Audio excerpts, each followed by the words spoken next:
Today I fucked up by peeing in a girl's mouth thinking I was ejaculating. Me and this girl met up after ages of speaking on Snapchat, about 6 months, with the whole intent to have sex. She gets to my house and we talk for a bit and things are going well, things go to things and we're kissing, then sex, you know the usual. After a few struggles of putting on a condom, never had used one before, I was able to fuck her and it went well. I came and threw the condom in the bin. This is where it gets fucked, she's sucking on my dick, I feel as if I'm about to come again, thinking to myself that's kind of weird because I don't usually come in such quick succession but I go along with it. I feel as if I'm about to do it and end up what I think is ejaculating in her mouth. I could not be any more wrong. I ended up peeing in her mouth for a few seconds, she swallowed that, and then took my dick out thinking I was done, pee shot out of my dick on her boobs, she realized, I panicked so hard and immediately got her into my shower taking off the rest of her clothes. Grabbed a towel and made her drink some mouthwash and gave her a glass of water. I was on my feet the whole time and she wasn't even making a big deal about it, I felt like utter shit. In the end she said the sex was good and that she heard about times her friends had that happen to her, told her I'd go to the toilet before fucking next time, and we are all good now. Too long didn't read, thought I was ejaculating for a second time in a girl's mouth, ended up peeing and she swallowed some. You're a squirter now. There's no going back. You're a squirter, Harry. Edit, thanks for my first gold. And my highest voted comment is about squirting, awesome. Don't let her get away, dude. She's swallowed your piss. Do I need to chase her down and take it back? She's a keeper, seriously. Realized she swallowed his piss but seeing as he didn't know seemed fine with it. This girl will provide much fun in bed and if loyal, in life too. Told her I'd go to the toilet before fucking next time. Already sealing the deal on a next time after all that. A bold move, well played dude. Well played. At least she wasn't pissed off. Just pissed on. And pissed in, smiley face. Today I fucked up by getting the date wrong on my flight, and consequently, missing my only chance to go home for the holidays. Updates at bottom. I'm actually crying as I write this, so forgive any errors. As the title says, I got the date mixed up on my flight.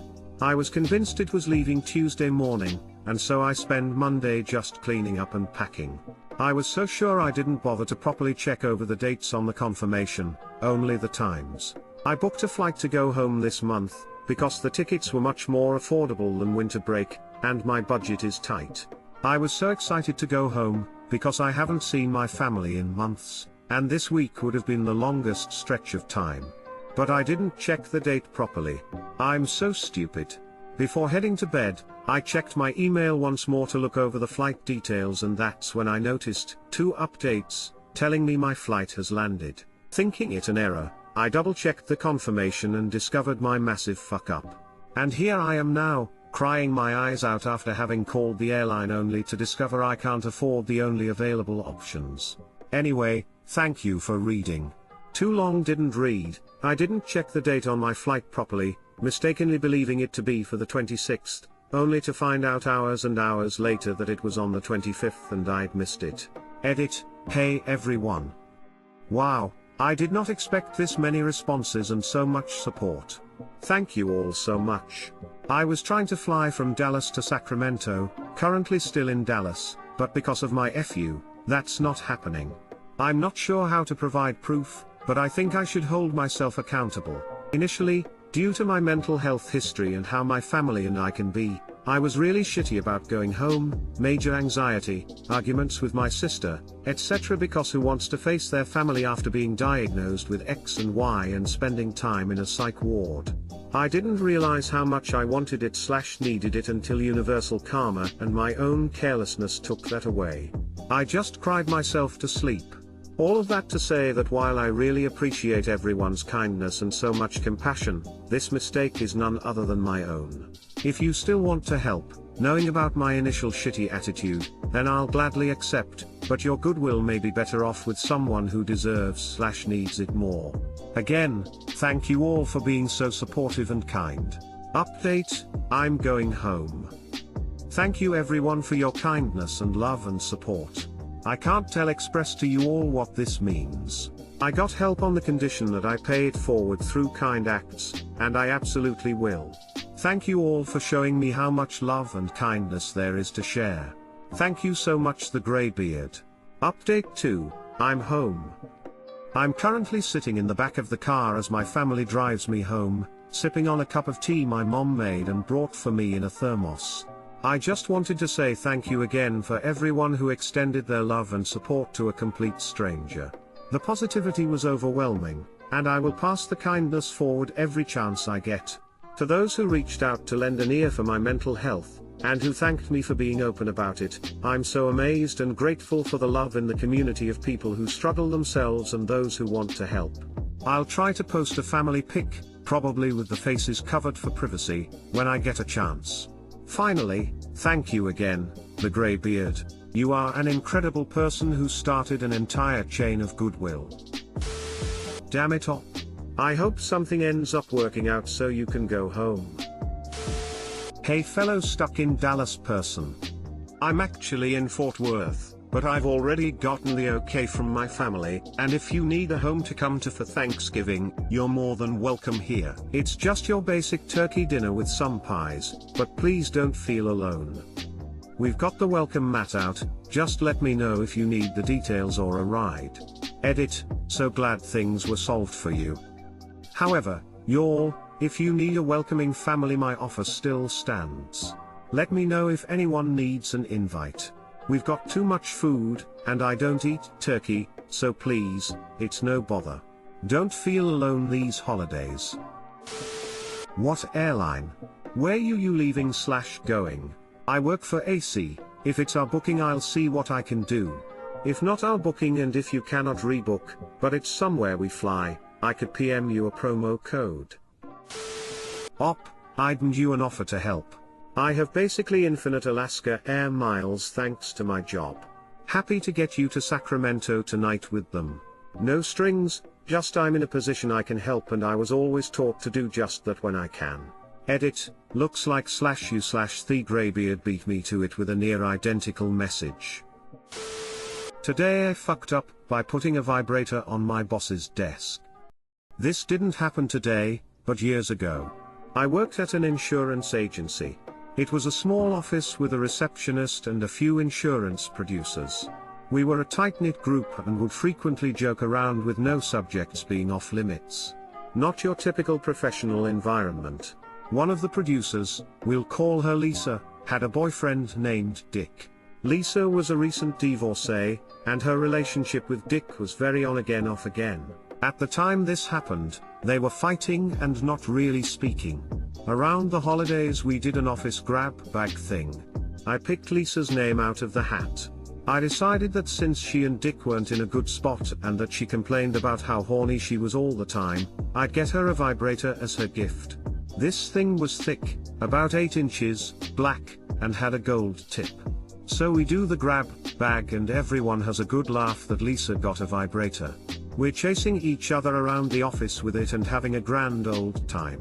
As things die down, it got put on the boss's desk. Picture the things on a regular office desk. Computer, stapler, some files, pens, phone, etc. And a big black and gold vibrator. A woman comes in to buy a homeowner's policy and says, "I have an appointment with boss." Boss had no idea the vibrator was on his desk until he and the woman went into his office and sat down. The rest of us in the office immediately realized what was happening and we lost it. There is 0% chance the woman didn't see it. Somehow, boss was able to stoically make it through the sale unscathed. Neither he or the customer acknowledged the giant gold-tipped dong. More so, this was the woman's first house, and sales like that usually take a little longer as additional documents are needed for the closing, and we would usually take extra time to explain the policy as insurance can be confusing to first-time buyers. The lady leaves and boss comes out red as a tomato. He's not even pissed because he realizes how funny the situation is. And he still made the sale. I've always wondered if that woman ever tells the story about buying a homeowner's policy with a vibrator on the desk. Sounds like the story is over. Not quite. Lisa put the vibrator in her glove box. A few days later her 8-year-old son was rummaging around in her car, found it, turned it on and walked into her house rubbing it on his face saying, "Look mom, I'm shaving."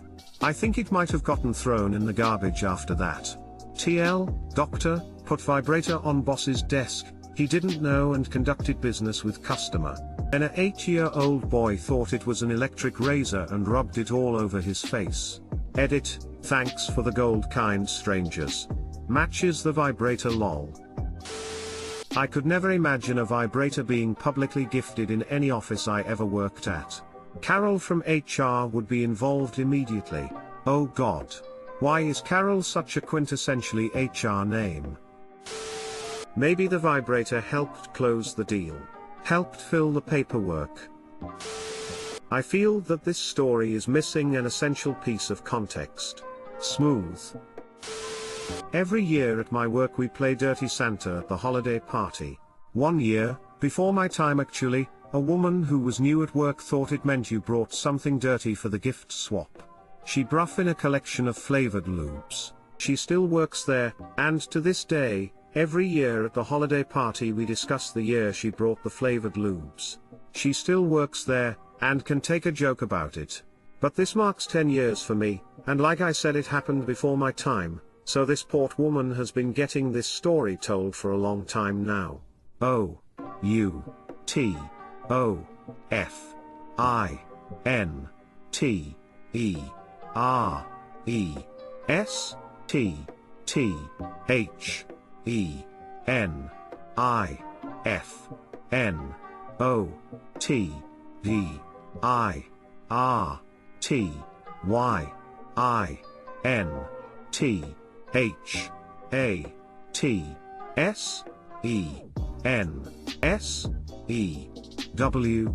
H. A. T. I. S. D. I.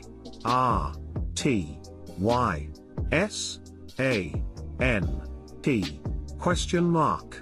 G. I. V. I. N. G. G. P. E. O.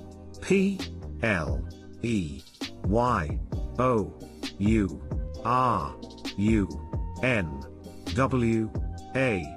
S. H. E. D. S. O. C. K. S. Question mark. Sounds like the story is over. Not quite. Lisa put the vibrator in her glove box. A few days later her 8-year-old son was rummaging around in her car, found it, turned it on and walked into her house rubbing it on his face saying, "Look mom, I'm shaving." Classic kid moment.